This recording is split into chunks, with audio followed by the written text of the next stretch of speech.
ফেরেশতা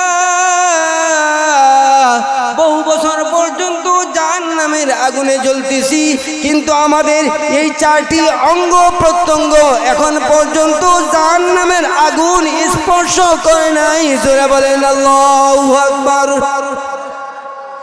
জাহান্নামের দায়িত্বপ্রাপ্ত ফেরেশতাকে তখন তারা বলবে, রে ফেরেশতা, আপনি যখন আমাদের নবী বিশ্ব নবী রাহমাতুল লিল আলামিনের কাছে যাবেন, আপনি আমাদের নবীজির কাছে গিয়ে বলবেন তার উম্মতেরা এখনো জাহান্নামের আগুনে জ্বলতেছে, তার উম্মতদেরকে যেন তিনি জাহান্নামের আগুন থেকে সুপারিশ কইরা তিনি জান্নাতি বানা দেন।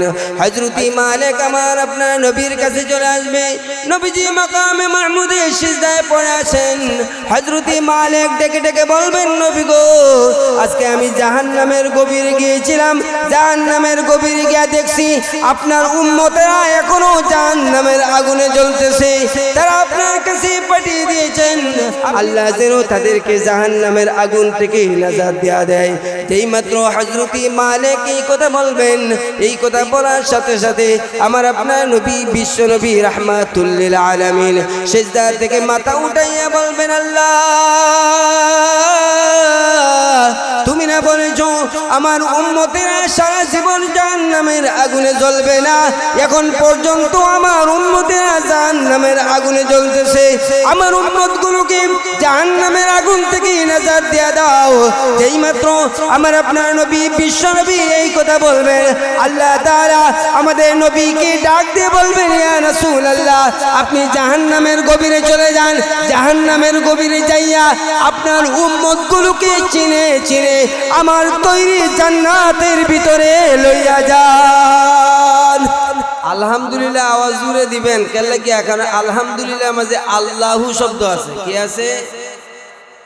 আর আল্লাহর নাম যখন শয়তান শুনে ওয়ালাহু জুরাতুন, শয়তান তখন বাতাস ছাড়তে ছাড়তে ভাগ্যা যায়। সুবহানাল্লাহ। এই কারণে আলহামদুলিল্লাহ আওয়াজ আসতে হবে না জুড়ে, আসতে হবে না জুড়ে। এই কারণে আকাশ বাতাস প্রকম্পিত করে জুড়ে সুরে বলি আলহামদুলিল্লাহ। এবার মোটামুটি আওয়াজটা ভালোই, আওয়াজটা ভালোই।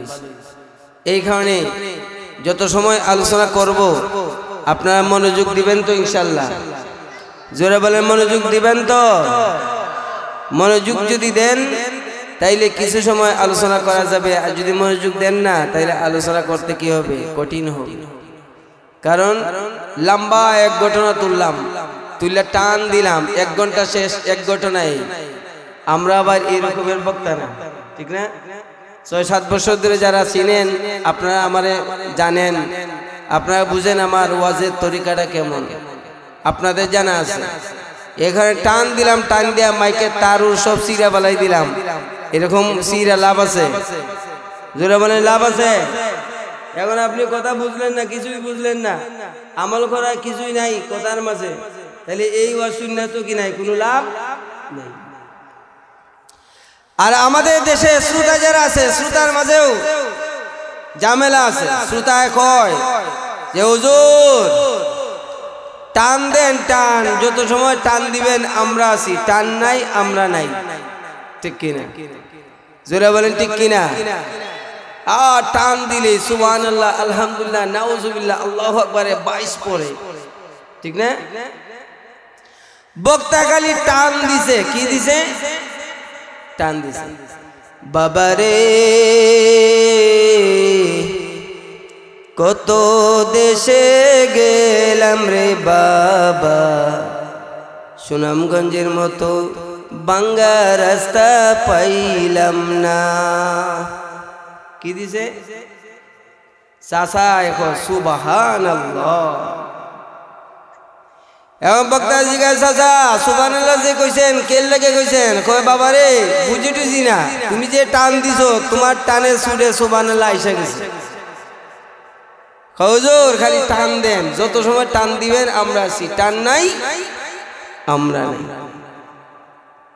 এটা নির্বাচনের লাগান, যত সময় টাকা আছে অত সময় আমরা আছি, টাকা নাই আমরাও নাই, ঠিক না? টাকা দিয়া ভোট দিবেন, টাকা লইয়া ভোট দিবেন, হারাম। আপনার ভোট আপনি দিবেন, টাকা দিয়ে কেন দিবেন? আপনি যারে মন চায় তারে দিবেন, টাকা দিয়ে কেন দিবেন? আপনি আপনার বিবেক, আপনার দিমাগ দিয়া চিন্তা করবেন কারে দিলে আপনার ভোটটা কাজে লাগবে, লাভ হবে, তারেই আপনি ভোট দিবেন। আপনি কেন টাকা খাইয়া ভোট দিবেন? টাকা আবার জনজাতি সবের কাছ থেকে খায়। যদি একজনের কাছ থেকে খাইতো তাহলে বুঝলাম না একজনের কাছ থেকে খাইছে, খায় জনজাতি। সকালবেলা গিয়ে একজনে কইছে আমারে ভোটটা দিও, কহ তোমারে দিমু, নেও 1000। দুপুরে আরেকজন গিয়া কইছে ভোটটা আমারে দিও, নেও 2000, কহ তোমারে দিমু। বিকালবেলা আরেকজনে গিয়া 3000 লইয়া কয় ভোটটা আমারে দিবাইনি, কয় হ হ তোমার এই ভোটটা দিমু। মানে অবস্থাটা এমন হয়েছে গিয়া সকাল দুপুর বিকাল হয়ে যায় আর সব জায়গা থেকে টাকা নেয়, ভোট দেয়, কয়টা কথা বলেন না, ভোট দেয় কয়টা, একটাই। কিন্তু টাকা খায় কয়জনে গেছে গিয়া? হ্যাঁ, 3 জনে গেছে। সমান তালে লাগায়। আর দোয়া করে আল্লাহ এই বছর যেন প্রার্থী 8 জন 10 জন হয়, তাইলে মালকে মাল, গণহারে সবার কাছ থেকে পাইব, গণহারে সবার কাছ থেকে পাইব। এই কারণে আমার ভাইরা, আমি আপনাদের সামনে পবিত্র কুরআনুল কারীমের সূরা হুদের 111 নম্বর আয়াত তিলাওয়াত করছি। যে আয়াতে আল্লাহ রাব্বুল আলামিন আমাদের নবী জনাব মুহাম্মদুর রাসূলুল্লাহকে আদেশ করেছেন, ওয়া আকিমিস সালাতা তারাফাইন নাহারি ওয়া যুলাফাম মিনাল লাইল ইন্নাল হাসানাতি ইউযহিবুনাস সাইয়্যাত যালিকা যিকরা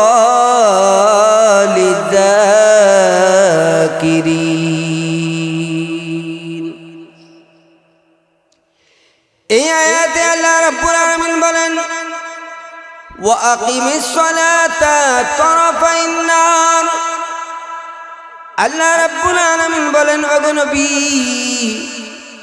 আকিমিস সালাতা তারাফাইন নাহারি ওয়া যুলাফাম মিনাল লাইল। আল্লাহ রাব্বুল আলামিন বলেন, নবী গো, আপনি দিনের এক অংশে, দিনের 2 সাইডে এবং রাত্রির কিছু অংশে আপনি নামাজ পড়েন, নামাজ কায়েম করেন। ইন্নাল হাসানাতি ইউযহিবুনাস সাইয়্যাত, নিশ্চয়ই নেক আমল গুনাহগুলোকে দূর করে দেয়। যালিকা যিকরা লিযাকিরিন। আর এইটা নসিহত হচ্ছে যারা নসিহত গ্রহণ করে, যারা নসিহত কবুল করে, তাদের জন্য আল্লাহর পক্ষ থেকে একটা নসিহত। জোরে বলেন সুবহানাল্লাহ। তাইলে এই আয়াতের মাধ্যমে আমরা এতটুকু বুঝলাম, এই আয়াতে আল্লাহ তাআলা আমাদের নবীজিকে বলেছেন, নবী গো, আপনি নামাজ পড়েন, আপনি নামাজ কায়েম করেন। এই কারণে আমাদের সমাজে কিছু মানুষ আছে এই কথা বলে, হুজুর, আল্লাহ তো আমাদের নবীজিকে আদেশ দিয়েছেন নামাজ পড়ার জন্যে, আমাদেরকে নামাজ না পড়লেও হবে। আমি আপনাদের কাছ থেকে জানতে চাই, এই আদেশটা আল্লাহ আমাদের নবীজিকে করলেও সেই আদেশটা আমাদেরকেও পালন করতে হবে। জোরে বলেন ঠিক কিনা? সুতরাং নামাজ ইমানের পরে সবচাইতে বিশুদ্ধ আমল হচ্ছে নামাজ। আমার আপনার নবী জনাবে মুহাম্মদুর রাসূলুল্লাহ সাল্লাল্লাহু আলাইহি ওয়াসাল্লাম তিনি যখন মেরাজে গেলেন, মেরাজে যাওয়ার পরে আমাদের নবী আল্লাহকে বললেন, আল্লাহ, আমি তো আপনাকে দেখলাম, আপনার জান্নাত দেখলাম, জাহান্নাম দেখলাম, সব কিছুই দেখলাম, কিন্তু আমার উম্মতেরা তো আপনাকে এখন পর্যন্ত দেখে নাই। আল্লাহ রাব্বুল আলামিন আমাদের নবীজিকে বললেন, ইয়া রাসূলুল্লাহ, আপনি 50 ওয়াক্ত নামাজ নিয়ে যান, আপনার উম্মতকে গিয়ে বলুন যারা এই 50 ওয়াক্ত নামাজ কায়েম করবে, এই নামাজের মাধ্যমে তারা আমি আল্লাহকে দেখতে পারবে। জোরে বলেন সুবহানাল্লাহ। এই 50 ওয়াক্ত নামাজ নিয়ে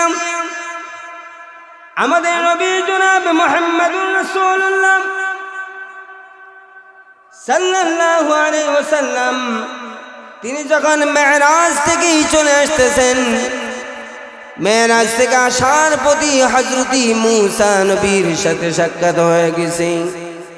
হযরত মূসা নবী আমাদের নবীজিকে জিজ্ঞাসা করলেন, ইয়া রাসূলুল্লাহ, আল্লাহ রাব্বুল আলামিন আপনার উম্মতরে হাদিয়া কি দিয়েছেন? আমাদের নবী বললেন, মূসা, আল্লাহ তাআলা আমার এবং আমার উম্মতের জন্য 50 ওয়াক্ত নামাজ ফরজ করে দিয়েছেন।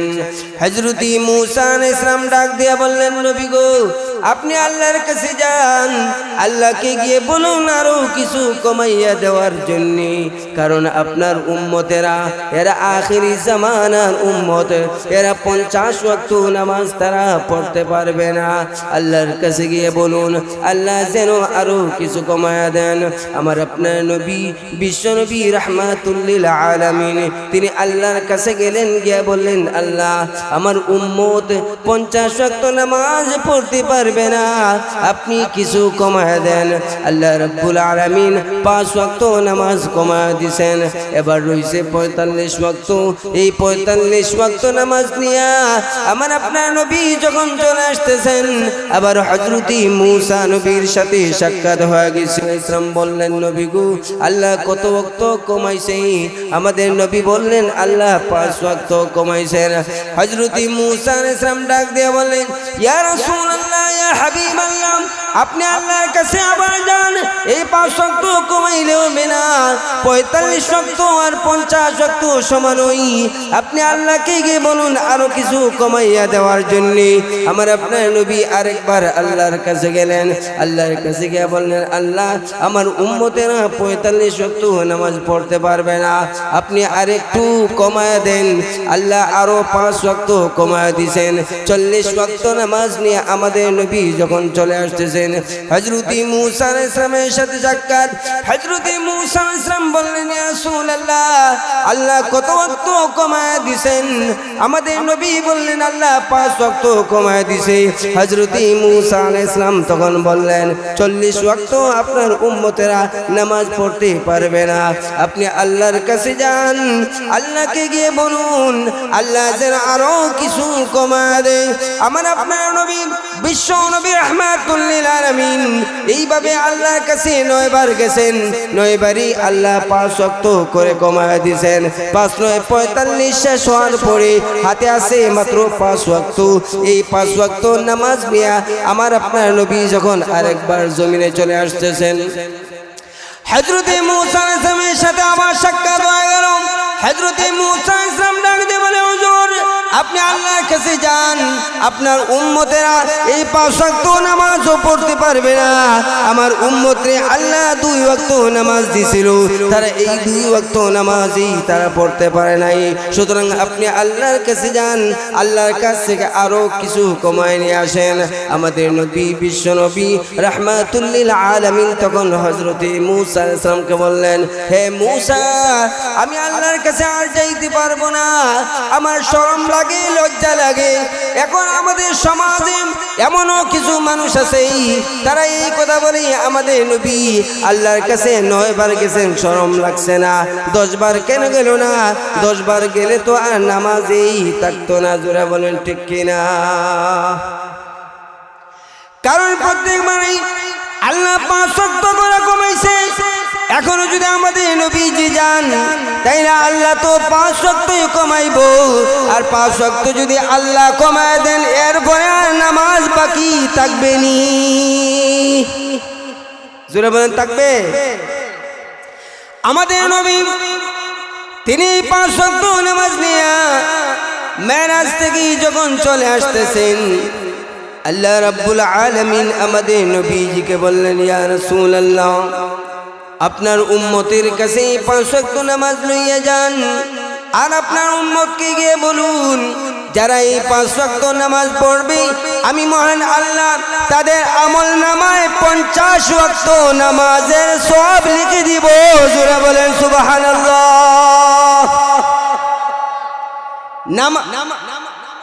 নামাজ পড়বো 5 ওয়াক্ত, কিন্তু সওয়াব হবে কত ওয়াক্ত? বুঝছেন? আপনাদের বয়ার স্টাইলটা হইছেন, একটু এদিকে আসেন। বাচ্চারা এরা নামাজ বুঝতো না, আপনারা একটু এই যুবক ভাই এদিকে আসেন, এদিকে আসেন, একটু সামনে আসেন ভাই। ডাইনে বামে চাইতে চাইতে আমার গার বেদনা হয়ে যাব, একটু সামনে আসেন, এই সামনে আসেন। এই ছাত্ররা তোমরা একটু সাইড দাও, তোমরা তুইতে বুঝো খুব ভালো, যারা কম বুঝেন তাদের জন্য বুঝানি, একটু ভিতরে চলে আসেন ভাই। ভাই যুবকেরা আসেন, মুরব্বীরা আসেন না, মুরব্বীরা আসেন না, যুবকেরা যারা আছেন আপনারা চলে আসেন, আপনারা চলে আসেন। মুরব্বীরা আসার দরকার নেই, মুরব্বীরা যারা যেখানে বসছেন এখানে বসে থাকেন। জোয়ান যারা আছে আপনারা একটু সামনে চলে আসেন, একটু জিকির করি, লা ইলাহা ইল্লাল্লাহ, জোরে লা ইলাহা ইল্লাল্লাহ, লা ইলাহা ইল্লাল্লাহ, লা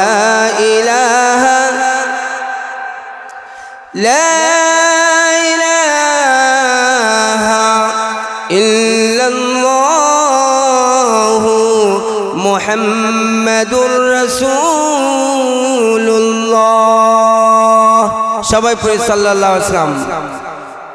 বলেন তো ভাই, আমরা যদি নামাজ 5 ওয়াক্ত পড়ি তাইলে আমাদের আমল নামায় আল্লাহ তাআলা সওয়াব লিখে দিবেন কত ওয়াক্তের?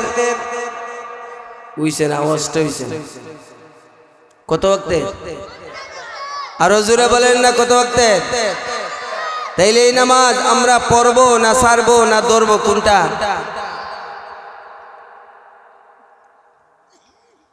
হুজুর জোহর আসর মাগরিব এশা ঠিক আছে, ফজরের নামাজটা বাদ দিলে একটু ভালো আছেন না? সব নামাজই ঠিক আছে, কিন্তু ফজরের নামাজটা এইটা না থাকলে খুব ভালো আছি। এশার নামাজ পইরাই ডাইল ভাত খাইয়া ঘুমাই গেলাম, সকাল 8টা 9টা 10টায় ঘুম থেকে উঠলাম। জোরে বলেন ঠিক কিনা? ঠিক না? মানে ওইসি গিয়া যে বালা আছি, কি আছি? বালা আছি। এই নামাজ সাধারণ ইবাদত নয়, অসাধারণ ইবাদত। এই নামাজের আগে আমাদেরকে ইস্তেঞ্জা করতে হয়, পেশাব পায়খানা কইরা ওযু কইরা নামাজে দাঁড়াইতে হয়। জোরে বলেন ঠিক কিনা? আপনি যখন ওযু করবেন, হযরতে আবু হুরায়রা রাদিয়াল্লাহু আনহু থেকে হাদিস পাওয়া যায়, আপনি নামাজ পড়ার জন্য যখন ওযু করবেন, আপনি ওযু করার সাথে সাথে আপনার ওযুর অঙ্গ প্রত্যঙ্গ যেগুলা ওযুতে দৌত করছেন, দৌত করার সাথে সাথে এই অঙ্গ প্রত্যঙ্গগুলার যে গুনাহ আছে সব গুনাহ পানির সাথে ভাসা যায়, সব গুনাহ যায়।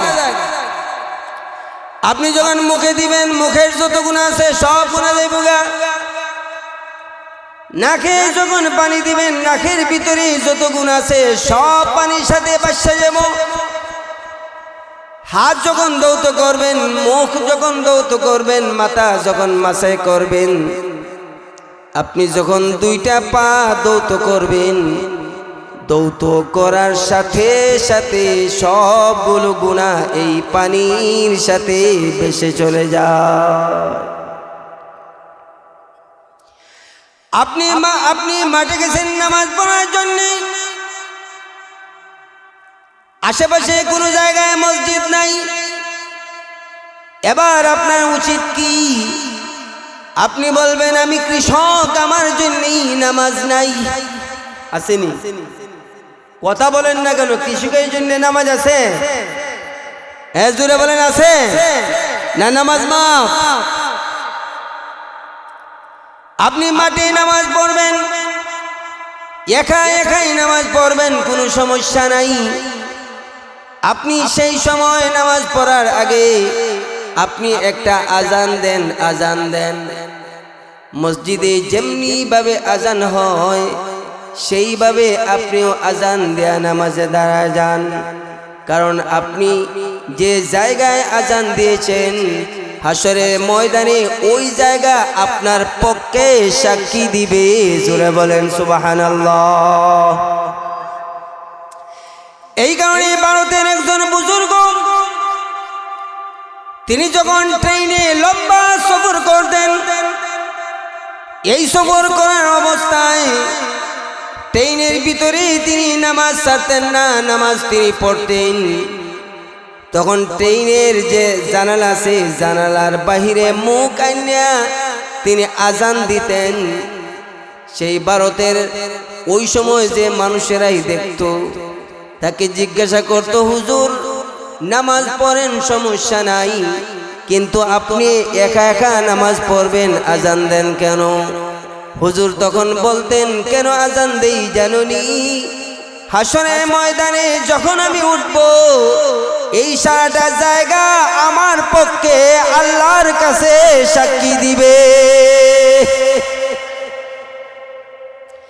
এই কারণে ভাই আপনি তো মনে করেন আপনি মিথ্যা কথা বলছেন, কেউ বুঝে নাই। আপনি জিনা করছেন, কেউ বুঝে নাই। আপনি নামাজ ছাড়ছেন, কেউ বুঝে নাই। আপনি অমুকের বিরুদ্ধে ষড়যন্ত্র করছেন, কেউ বুঝে নাই।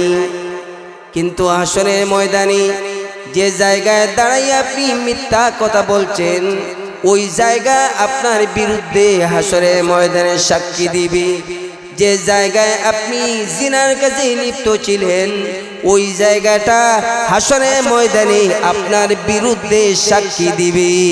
সুতরাং আপনি যদি মনে করেন কেউ তো দেখে নাই গুনাহটা করে ফেলি, হবে না, বরং এই জমিনটা আপনার পক্ষে অথবা আপনার বিপক্ষে আল্লাহর কাছে সাক্ষী দিবে। জোরে বলেন ঠিক কিনা? সুতরাং দান্দা বান্দা করার সুযোগ নাই রে, আসেনি? কথা বলেন আছে? আপনি না কেমন করবেন জায়গা সাক্ষী দিবে, আপনি নামাজ পড়বেন জায়গা সাক্ষী দিবে, আপনি আজান দেয় নামাজ পড়বেন জায়গা সাক্ষী দিবে, গুনার কাজে লিপ্ত হবেন সেই জায়গাও আপনার বিরুদ্ধে সাক্ষী দিবে। সুতরাং মনে করেন না কেউ তো দেখে নাই, এই পৃথিবীর কেউ দেখুক আর না দেখুক মহান আল্লাহ সব দেখতেছেন। জোরে বলেন ঠিক কিনা? কে দেখতেছে? জোরে বলে কে দেখতেছে? আরো জোরে বলে কে দেখতেছে? আল্লাহ দেখতেছে। এই কারণে আমার আপনার যেহেতু ঈমান আছে, আমরা যেহেতু ঈমানদার, সুতরাং আমাদের প্রথম কাজ হচ্ছে নামাজ। প্রথম কাজ কি? আর একটু জোরে বলেন, প্রথম কাজ কি? নামাজ। নামাজ পড়বেন সব ঠিক হবে, কিন্তু সেই নামাজ পড়তে হবে ভালো কইরা। নামাজ পড়ার জন্য সূরা কেরাত জানতে হবে, নামাজ পড়ার জন্য রুকু তারপরে সিজদা এইগুলা জানতে হবে। জোরে বলেন কথা ঠিক কিনা? আপনি নামাজে দাঁড়াইয়া সূরা ফাতিহা পড়তে পারেন না, অথবা আপনি একা একা নামাজ পড়েন সূরা ফাতিহাই চিনেন না, অথবা আপনি নামাজ পড়ছেন মসজিদে আইসা আপনার মন থাকে বাইরে, মসজিদের ভিতরে মন থাকে না। আপনি মনে করেন ইমাম সাহেবরে 10,000 টাকায় বেতন দিয়া রাখছি, সুতরাং ইমাম সাহেব যদি নামাজ পড়ায় ফেলে তাইলে আমাদেরও নামাজ হয়ে যায়। জোরে বলেন ঠিক কিনা? কিন্তু আপনি যখন সুন্নত নামাজ পড়বেন সেই সময় কি হবে? ফরজ না বুঝলাম ইমাম সাহেবের সাথে পড়লেন, কিন্তু সুন্নত নামাজ কেমনে পড়বেন? আপনার তো সূরা ফাতিহা ভালো কইরা জানা নাই, আর সূরা ফাতিহা যদি পড়তে পারেন না আপনার নামাজ হবে না। জোরে জোরে বলেন ঠিক কিনা? ইমাম সাহেবের সাথে নামাজ পড়লেও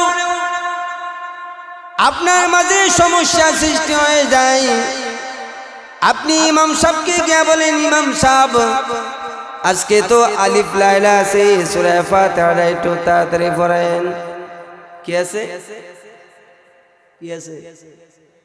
আলিফ লাইলা চিনেননি? আলিফ লাইলা দেখার লাগা ইমাম সাহেব রে টেকরাই।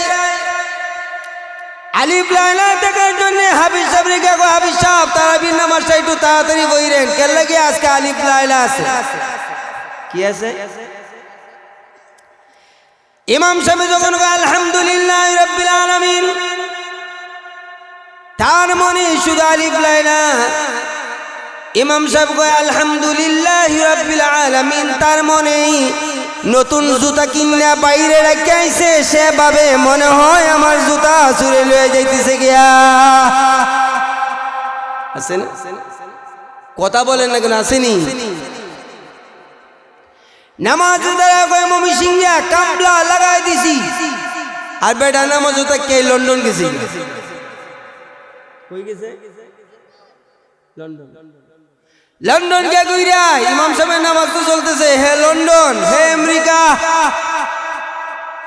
নামাজ হবে? জোরে বলেন নামাজ হবে? এই কারণে নামাজ পড়বেন 5 ওয়াক্ত। আল্লাহ রাব্বুল আলামিন আমাদের আমল নামায় 50 ওয়াক্ত নামাজের সওয়াব লিখে দিবেন। সুতরাং সফের গায়ের বাইরা, আমি আপনাদের কাছে হাতে পায়ে ধরে বলতেছি, আজকে থেকে নিয়ত করব 1 ওয়াক্ত নামাজও ছাড়ব না। এরকম নিয়ত কি আমরা করতে পারি কি পারি না? পারেন? হ্যাঁ, আজকে থেকে নিয়ত করব যে আজকে থেকে 1 ওয়াক্ত নামাজও ছাড়ব। নামাজ পড়লে লাভ কি লাভ, আর নামাজ ছাইড়া দিলে কেমন লস হয়, সেই বিষয়ে আমি আপনাদের কাছে নবীজির 2খানা হাদিস পাঠ করব, যে হাদিসের মাধ্যমে বোঝা যাবে যে নামাজ পড়লে যে কি লাভ হয় আর নামাজ ছাড়লে যে কি লস হয়। নামাজ ছাড়লে যে কি লস হয়। এই কারণে আমার ভাইরা, عن عبد الله بن عمرو بن العاص رضي الله عنه صلى الله عليه وسلم أنه ذكر الصلاة يوما فقال من حافظ عليها كانت له نورا وبرهانا ونجاة يوم القيامة ومن لم يحافظ عليها لم تكن له نورا ولا برهانا ولا نجاة وكان يوم القيامة مع قارون وفرعون وهامان وأبي بن خلف। হযরত আব্দুল্লাহ ইবনে আমর ইবনুল আস থেকে বর্ণিত হাদিস পাওয়া যায়, তিনি বলেন, আল্লাহ নবী জনাব মুহাম্মদুর রাসূলুল্লাহ সাল্লাল্লাহু আলাইহি ওয়াসাল্লাম আন্নাহু যাকারা সালাতা ইয়াওমান, নবীজি একদিন আমাদের সামনে নামাজের আলোচনা করতেছেন। আল্লাহর নবী তখন বললেন, فقال من حافظ عليها كانت له نورا وبرهانا ونجاة يوم القيامة। আল্লাহর নবী বিশ্ব নবী রাহমাতুল লিল আলামিন তখন বললেন, যে ব্যক্তি নামাজের হেফাজত করবে, এই নামাজ হাসরে ময়দানে তার জন্য বুরহান হবে, এই নামাজ হাসরে ময়দানে তার জন্য দলিল হবে, এই নামাজ হাসরে ময়দানে তার জন্য নূর হবে, তার জন্য আলো হবে। সুতরাং আমরা যদি ভালো করে নামাজ পড়তে পারি, এই নামাজটাই হাসরে ময়দানে আমাদের জন্য নূর হবে, আলো হবে। জোরে বলেন সুবহানাল্লাহ। কেমনে নূর হবে হাসরে ময়দানে, কেমনে আলো হবে? আপনি যখন নামাজ পড়বেন, নামাজের আগে আপনি যখন ওযু করবেন, এই ওযুর অঙ্গ প্রত্যঙ্গগুলো হাসরের ময়দানে আলো হইয়া ঝলকাইতে থাকবে। জোরে বলেন সুবহানাল্লাহ। কি হবে? নূর হবে, নূর, লাইট, আলো হবে। হাসরের ময়দানে আপনার জন্য আলো হবে নামাজ। যদি আপনি নামাজকে ভালো করে পড়তে পারেন, নামাজ যদি আপনি সঠিকভাবে নামাজের হেফাজত করতে পারেন। এই কারণে আমার ভাইরা একটু কথাগুলো মনোযোগ দিয়ে শুনুন, দিলটাকে নরম করে দিবেন। কারণ আজকে আমাদের দিল নরম হয় না, আমাদের দিল পাথরের মতো শক্ত হয়ে গেছে। এই কারণে কোরআন হাদিসের আলোচনা শুনলেও দিল নরম হয় না। আজকের এই সফের গায়ের মাহফিলে আইসা দিলটা যদি নরম হয়ে যায় বন্ধু, আর এই নরম দিল দিয়া যদি আপনি এক ফোঁটা পানি ফেলতে পারেন, এই এক ফোঁটা পানি জাহান্নামের আগুনকে নেভা দিবে। গুরুস্থান ওয়াজ করছে একজনের মুখে সুবহানাল্লাহ, জোরে বলেন না সুবহানাল্লাহ, আরো জোরে বলেন সুবহানাল্লাহ। এত মানুষ সুবহানাল্লাহ, অত বড় ফজিলত কইলা চিন্তা করছেন? এই কারণে দিলটাকে নরম করতে হবে আর মনোযোগ দিতে হবে আমার দিকে। আমি আপনাদের সামনে কি কথাগুলো বলে যাই, একটু মনোযোগ দিয়ে শুনুন যুবক ভাইরা ও মুরব্বী বাবারা, আর দিলটাকে নরম করেন, দিলের কান লাগায় শোনেন। এই নামাজ যদি পড়েন, নামাজ পড়লে কি লাভ হবে? নামাজ পড়ছেন অন্যান্য গুনার কাজেও লিপ্ত ছিলেন। এই কারণে আল্লাহ তাআলা হাসরের ময়দানে জাহান্নামের আগুনে শাস্তি দিবেন, জাহান্নামের আগুনে ফালাইবেন। জাহান্নামের আগুনে পড়ার পরেও আপনি নামাজের আগে যে ওযু করতেন 4টা অঙ্গ প্রত্যঙ্গ, এই 4টা অঙ্গ প্রত্যঙ্গ জাহান্নামের আগুন স্পর্শ করবে না। এই কারণে আমার ভাইরা, আমাদের নবী জনাব মুহাম্মদুর রাসূলুল্লাহ সাল্লাল্লাহু আলাইহি ওয়াসাল্লামকে আল্লাহ রাব্বুল আলামিন হাসরের ময়দানে একটা জায়গা দিবেন, যে জায়গার নাম হচ্ছে মাকামে মাহমুদ। এই মাকামে মাহমুদ আমরা আজানের দোয়াতে পড়ি, মাকামাম মাহমুদানিল্লাযী ওয়া'আদতা ইন্নাকা লা তুখলিফুল মিআদ। ওই মাকামে মাহমুদ যখন আল্লাহ তাআলা আমার আপনার নবীকে দিবেন, দেওয়ার পরে আমার আপনার নবী ওই মাকামে মাহমুদে সিজদায় পড়ে কাঁদবেন আর বলবেন, আল্লাহুম্মা উম্মতি, আল্লাহুম্মা উম্মতি। আল্লাহ আমার উম্মতগুলোকে তুমি জাহান্নামের আগুন থেকে নাজাত দিয়ে দাও। জোরে বলেন আমিন। যেই মাত্র আমাদের নবী ওই মাকামে মাহমুদের সিজদায় পড়ে এমনি ভাবে কাঁদবেন, আল্লাহ আমার উম্মতগুলোকে জাহান্নামের আগুন থেকে নাজাত দিয়া দাও।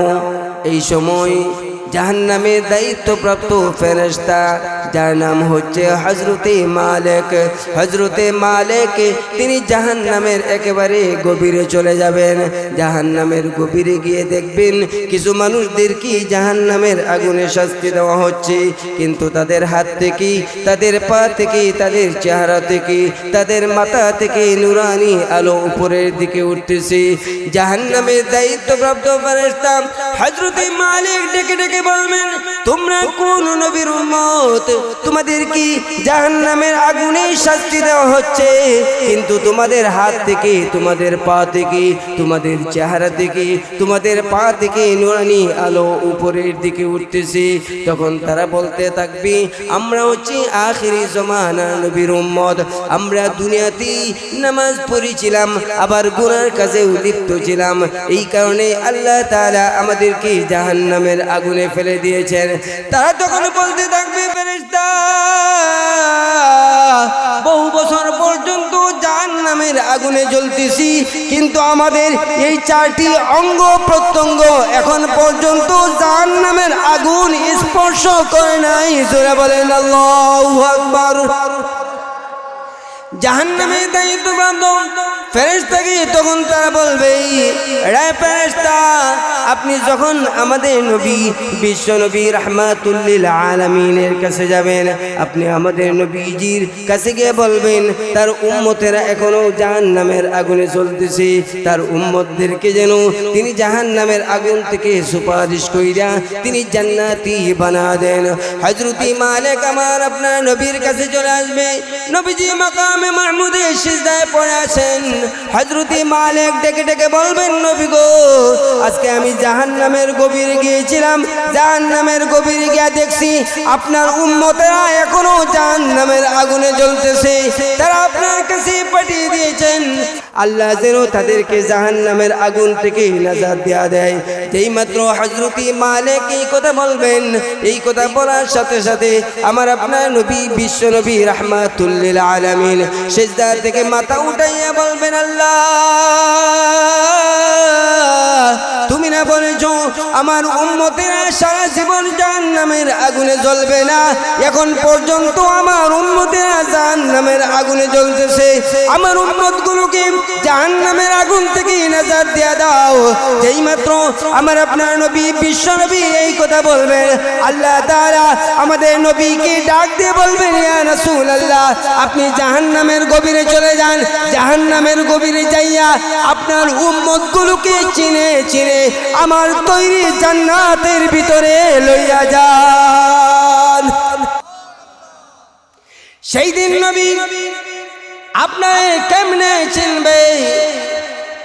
আপনি যদি নামাজ পড়েন না, নামাজের আগে যদি ওযু করেন না, বলেন তো জাহান্নামের ভিতরে আপনার নবী আপনারে চিনবেনি? কথা বলেন, জোরে বলেন চিনবে? আরো জোরে বলেন চিনবে? জাহান্নামের গভীরে যান, উম্মতগুলোকে চিনে চিনে জান্নাতে নিয়ে যান।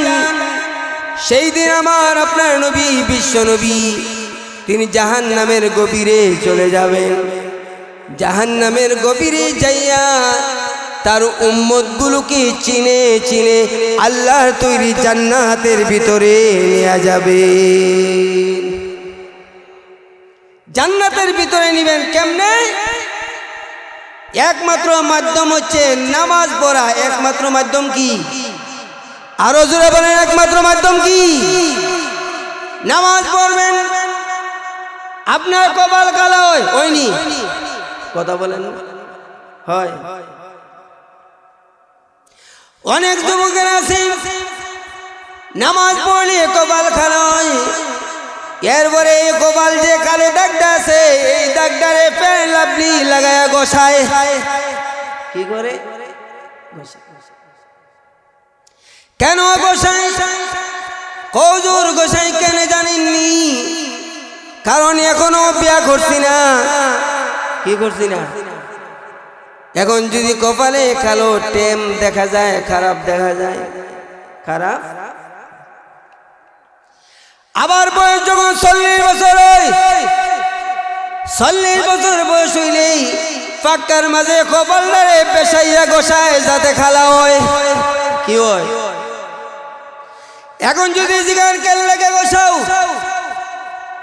এই জন্যই গোসাই যাতে করে মানুষ মনে করে আমি নামাজি, আর মানুষ যাতে আমারে বিচার লইয়া যায়।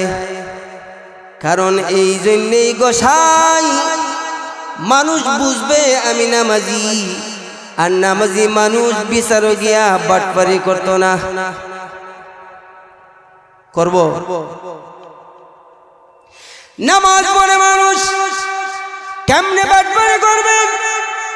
এই কারণে কপাল ধরে জোরে গোসায়। কপালে কি করে?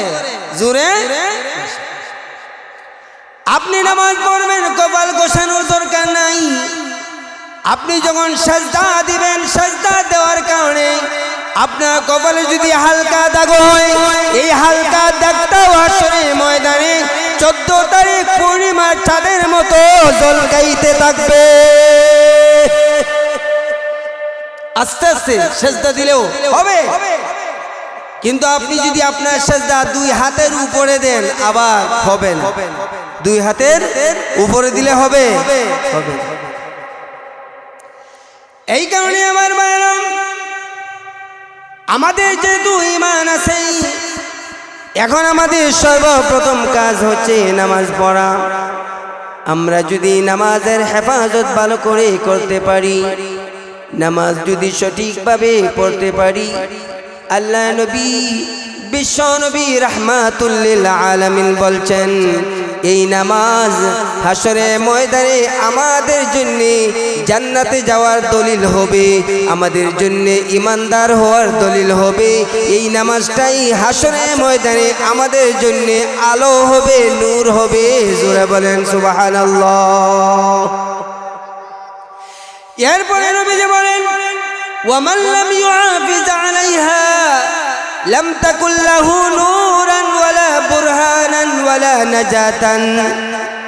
আর যদি কেউ নামাজের হেফাজত ভালো করে করলো না, কেউ যদি নামাজ সঠিকভাবে আদায় করে না, আল্লাহ নবী বিশ্ব নবী বলেছেন, এই নামাজ তার জন্যে হাসরে ময়দানে আলো হবে না, এই নামাজ তার জন্যে হাসরে ময়দানে দলিল হবে না, এই নামাজ হাসরে ময়দানে তার জন্যে জাহান্নামের আগুন থেকে নাজাতের কারণ হবে না। জোরে বলেন নাউজুবিল্লাহ।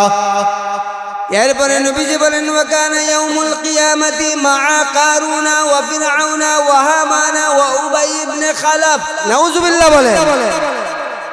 দেখেন, নামাজ যদি আপনি সঠিকভাবে পড়েন না, তাইলে আপনার শাস্তি কেমন হবে? আপনার বন্ধু হবে, আপনার সাথী হবে কারুন। নাউজুবিল্লাহ বলে। কে হবে? কারুন। নাম শুনছেন নি কারুনের? কারুনের নাম শুনছেন না? কারুন সম্পদের মালিক। কারুনের সাথে আপনার হাসর হবে ফেরাউনের সাথে, আপনার হাসর হবে হামানের সাথে, আপনার হাসর হবে উবাই ইবনে খালাফের সাথে। নাউজুবিল্লাহ বলে। এদের সাথে যদি আপনার হাসর হয়, হাসরের ময়দানে আপনি যদি ফেরাউনের সাথে উঠেন, ফেরাউনের সাথে থাকেন, ফেরাউন যদি আপনারা কয় তুই আমার দোস্ত, তাইলে শেষ কারবা। ফেরাউনের যে শাস্তি আপনারও সেই শাস্তি, ফেরাউনের যে শাস্তি আপনারও সেই শাস্তি। তাহলে বুঝেন তো কেমন অবস্থাটা হবে। এই কারণে আমাদেরকে নামাজ পড়তে হবে। এই নামাজের মাধ্যমে আপনি একজন মুত্তাকি হবেন, এই নামাজের মাধ্যমে আপনি একজন পরহেজগার হবেন। কি হবেন? পরহেজগার হবেন। আপনি যদি মুত্তাকি হন, আপনি মুত্তাকি হয়ে গেলে এই নামাজের মাধ্যমে আপনি যখন মুত্তাকি হবেন, আপনি যখন পরহেজগার হয়ে যাবেন, তখন আপনি আল্লাহকে যাই বলবেন আল্লাহ তাই শুনবে। সুবহানাল্লাহ বলেন। আরো জোরে বলেন সুবহানাল্লাহ। নামাজের মাধ্যমে মুত্তাকি হওয়া যায়, নামাজের মাধ্যমে পরহেজগার হওয়া যায়। নামাজ যখন আপনি ভালোভাবে পড়বেন, নামাজ যখন সঠিক টাইমে আপনি সঠিকভাবে যখন আদায় করবেন, এই নামাজের মাধ্যমে আপনি গুনার কাছ থেকে বেঁচে থাকতে পারবেন। জোরে বলেন সুবহানাল্লাহ। এই কারণে আমার ভাইরা, আলোচনা একেবারে শেষ পর্যায়ে, এই নামাজের মাধ্যমে আপনি যখন মুত্তাকি হবেন, এই নামাজের মাধ্যমে আপনি যখন তাকওয়াওয়ালা হবেন, এই নামাজের মাধ্যমে আপনি যখন পরহেজগার হবেন, আপনি আল্লাহর কাছে যাই চাইবেন মহান আল্লাহ তাই কবুল করবেন। জোরে বলেন সুবহানাল্লাহ। এই কারণে নবীজির একজন সাহাবী, এই সাহাবী তিনি জাহাজ দিয়ে সফরে বের হয়েছেন। তিনি এমন তাকওয়াওয়ালা সাহাবী ছিলেন, জাহাজে উঠার পরে তার কাপড়টা সেলাই করার প্রয়োজন পড়ছে। এই কারণে তিনি জাহাজের একেবারে কিনারায় বইসা তিনি তার কাপড়টা যখন সেলাই করতেছেন, এমন সময় তার হাত থেকে সুইটা পানিতে পড়ে গেছে। যেই মাত্র পানিতে পড়ে গেছে, পানিতে পড়ার সাথে সাথে এই সুইটা একেবারে পানির নিচে চলে গেছে। জোরে বলেন ঠিক কিনা? যেই মাত্র সুই পানির নিচে চলে গেছে, পানির নিচে যাওয়ার পরে তিনি আল্লাহর কাছে বললেন, আল্লাহ আপনি তো জানেন এই সুইটা আমার কত প্রয়োজন, কারণ সুই যদি থাকে না আমি আমার কাপড়টা সেলাই করতে পারবো না। সুতরাং প্রভু গো, আপনি আমার কাছে আমার সুইটা পৌঁছায় দেন। যেই মাত্র বিশ্বনবীর সাহাবী এমনি ভাবে তিনি দোয়া করলেন। দোয়া করে শেষ করার পরে তিনি যখন পানির উপরে তাকাইছেন, পানির উপরে তাকায় দেখে যে সুইটা তার হাত থেকে পানিতে পড়েছিল, এই সুইটাই পানির উপরে ভাসতেছে। সুতরাং আপনি যদি তাকওয়াওয়ালা হয়ে যান, এই নামাজের মাধ্যমে, নামাজ যখন আপনি পড়বেন, নামাজ পড়লে আপনি গুনার কাছ থেকে বাঁচতে পারবেন। আর গুনার কাছ থেকে যখন বাঁচতে পারবেন, আপনি হয়ে যাবেন মুত্তাকি, আপনি হয়ে যাবেন তাকওয়াওয়ালা। সুতরাং যারা তাকওয়াওয়ালা পরেজগার ইমানদার হবে, আল্লাহ রাব্বুল আলামিন তাদেরকে জান্নাত দিবেন। স্পেশাল এমন জান্নাতের মালিক আল্লাহ তাআলা তাদেরকে বানাবেন, যে জান্নাতের নিচ দিয়া আল্লাহ তাআলা 4 প্রকারের নদী দান করবেন। জোরে বলেন সুবহানাল্লাহ। এই কারণে আল্লাহ রাব্বুল আলামিন পবিত্র কুরআনুল কারীমের সূরা মুহাম্মদের 15 নম্বর আয়াতে বলেন, মাসালুল জান্নাতিল্লাতী উইদাল মুত্তাকুন ফিহা আনহারুম মিন মাইন গায়রি আসিন وأنهار من لبن لم يتغير طعمه وأنهار من خمر لذة للشاربين وأنهار من عسل مصفى زوري زوري بولن الله أكبر। আল্লাহ রাব্বুল আলামিন ওই সমস্ত মুত্তাকি, ওই সমস্ত পরেজগার ইমানদার যারা হবেন, আল্লাহ রাব্বুল আলামিন তাদেরকে যে জান্নাত দান করবেন, এই জান্নাতের দৃষ্টান্ত, জান্নাতের উদাহরণ আল্লাহ তাআলা দিয়েছেন। আল্লাহ তাআলা বলেন, যারা মুত্তাকি হবে, যারা পরেজগার হবে, আমি আল্লাহ তাদের জান্নাতে নিচ দিয়া যে নদীগুলা দিব, সেই নদী হবে 4 প্রকারের নদী। আমি আপনাদের কাছ থেকে জানতে চাই, আপনারা কি এই 4 প্রকার নদীওয়ালা জান্নাতের মালিক হইতে চান কি চান না? জোরে বলেন, চান কি চান না? আর আওয়াজ দিয়ে বলেন, চান কি চান না? এরকম জান্নাতের মালিক হইতে আমরা সবাই চাই। কেমন নদী দিবেন আল্লাহ তাআলা? আল্লাহ রাব্বুল আলামিন বলেন, 1 নম্বর নদী হবে ফিহা আনহারুম মিন মাইন গায়রি আসিন। আল্লাহ রাব্বুল আলামিন বলেন, যারা মুত্তাকি হবে, যারা পরেজগার হবে, আমি আল্লাহ তাদেরকে তাদের জান্নাতের নিচ দিয়া 4টা নদী দান করব। 1 নম্বর নদী হচ্ছে তাদের জান্নাতের নিচ দিয়া একেবারে নির্মল, স্পষ্ট, একেবারে পরিষ্কার পানির নদী আমি আল্লাহ দান করব। এমন নদী দান করব যে নদীতে পরিষ্কার পানি আছে। আমাদের যে নলকূপ আছে, টিউবওয়েল বসাই, সেই টিউবওয়েলে অনেক সময় পানি নষ্ট হয়ে যায়। আমাদের টিউবওয়েলে আর্সেনিক পাওয়া যায়। জোরে বলেন কথা ঠিক কিনা?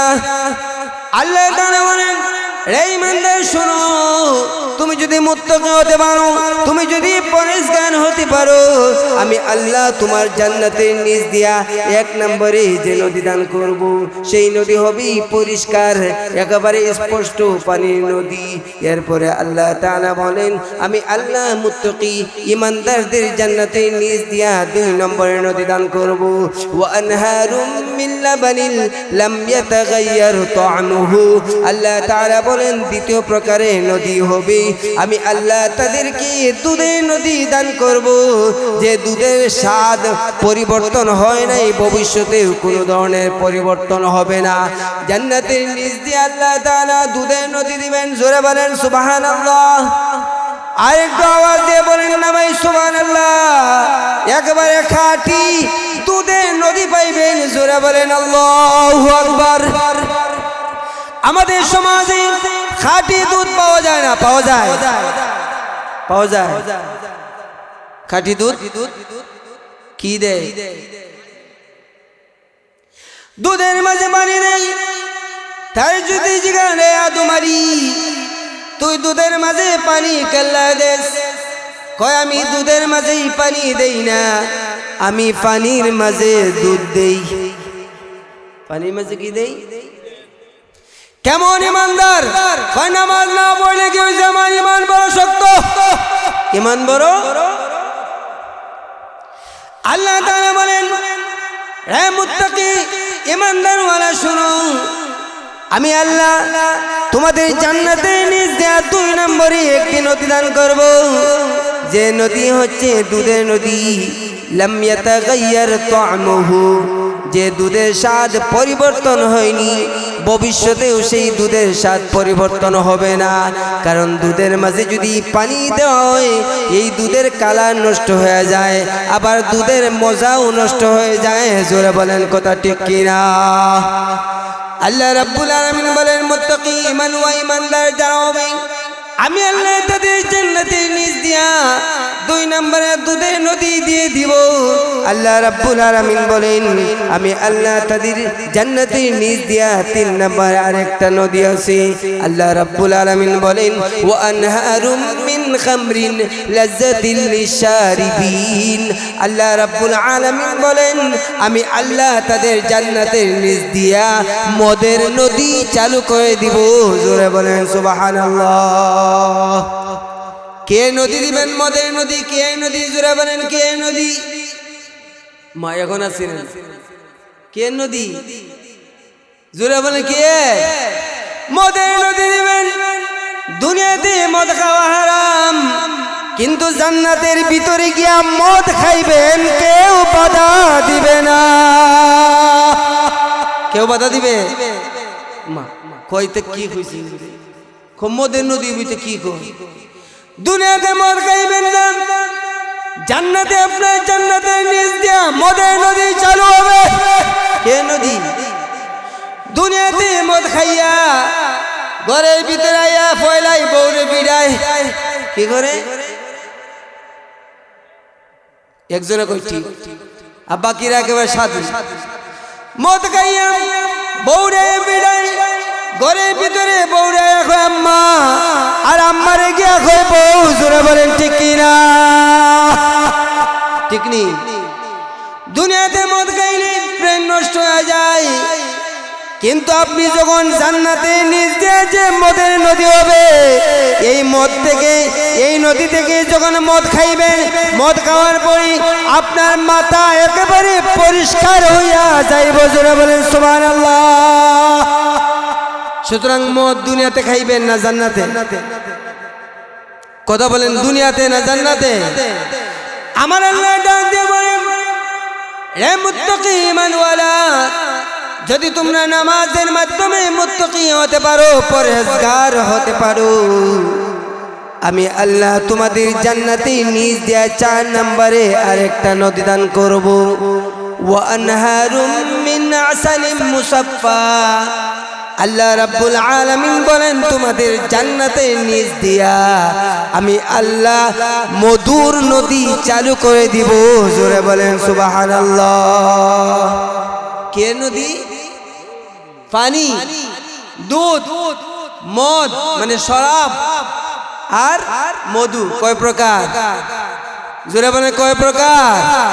4 প্রকার। সেই জন্য নামাজ পড়তে হবে, নামাজের মাধ্যমে আমাদেরকে মুত্তাকি হতে হবে, পরহেজগার হতে হবে। আপনি যখন নামাজ পড়বেন, আল্লাহ তাআলা বলেন, ইন্নাল হাসানাতি ইউযহিবনাস সাইয়্যাত। যারা মানে ইন্নাল হাসানাত মানে ইন্নাস সালাত, যারা নামাজ পড়বে, নামাজ পড়ার সাথে সাথে তাদের গুনাহগুলো মাফ হয়ে যায়। অথবা যারা নামাজ পড়বে, এদেরকে আল্লাহ তাআলা গুনাহের কাছ থেকে হেফাজত রাখেন। সুবহানাল্লাহ বলেন, আরো জোরে বলেন সুবহানাল্লাহ। এই কারণে নামাজ পড়বো কত ওয়াক্ত? কত ওয়াক্ত? নামাজ যদি পড়ি 5 ওয়াক্ত, সওয়াব হবে কত ওয়াক্তের? জোরে বলেন কত ওয়াক্তের? আল্লাহ তাআলা যেন আমাদের সবাইকে 5 ওয়াক্ত জামাতের সহিত নামাজ পড়ার তৌফিক দান করেন। সবাই বলেন আমিন। আরেকটু আওয়াজ দিয়ে বলুন আমিন। ওয়া আখিরু দাওয়ানা আনিল হামদুলিল্লাহি রাব্বিল আলামিন। আসসালামু আলাইকুম ওয়া রাহমাতুল্লাহি ওয়া বারাকাতুহু।